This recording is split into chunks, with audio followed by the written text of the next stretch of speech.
Hey y'all, I just wanted to do a quick Canvas walkthrough with you. Yours may look a little bit different because I have the instructor view, but this is our course CED 310. So I'm going to click on that and kind of show you the different areas. This left-hand menu is kind of what's most important for navigation within the course. Definitely want to be sure you're checking out the announcement page. You can change your settings. I'll go over that at the end for how you get notifications. This is where you can see really important updates from myself or Professor Geringer for the course. I'd say probably like next most regular check-in should be kind of modules. So you'll want to look over here. And this is broken down by week. So again, sometimes you may not be able to see certain things that I have if it's not published, but if there's a green arrow here on my screen, that means you should be able to see it. So we've already done week 1, all of that's published, and we're in the midst of week 2. You may notice this includes some of your discussions or assignments at times. You can also access those over here through these menu items. The syllabus is also in week 1 at the top of this page, but there is another syllabus button here where you can view it as well.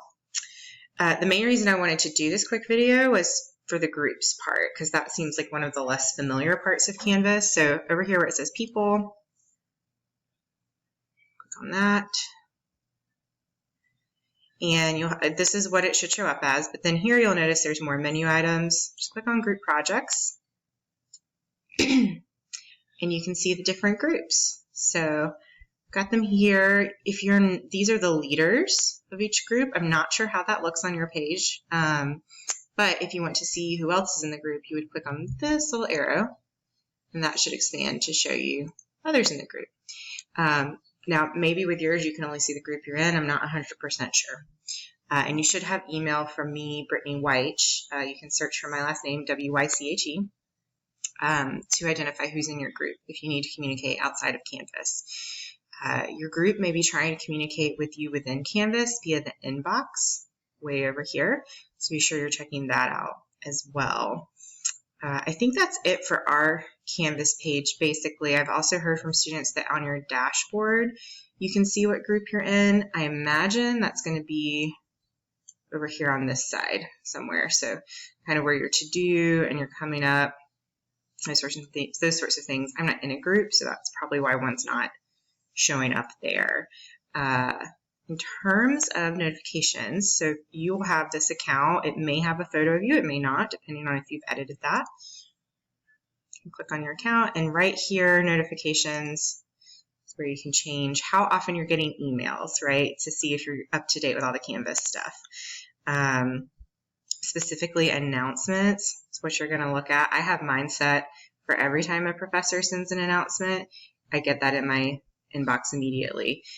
Some folks get really annoyed with that, so you can have end-of-day summary, but if you turn off your email notifications, you might miss some really important course communication. So I do recommend that you're at least getting some kind of email notification semi-regularly so you're on top of things, just given that we are online this semester and don't have the face-to-face classroom interaction to be able to talk to each other. You can do other things here in terms of like what shows up. I think that's really it. I also added, or Professor Geringer added, in the discussion section, there's a place for general questions. So if you ever have a question between class and it doesn't feel, oh, I added, yeah, it's here. So this has my information and space for general questions. If there's something that maybe isn't super urgent, but feels like it can't wait to class, or you think the entire class might have a similar question, or it's over a weekend or something, please feel free to write on this discussion board. You're still welcome to email Professor Geringer or myself, but this can also be another way where others can benefit from that too. So I think that's all. Some of you may have known all these tips and tricks already, but just wanted to include this for those of you who are newer to Canvas or haven't used some of these other features over here. All right, take care. Bye.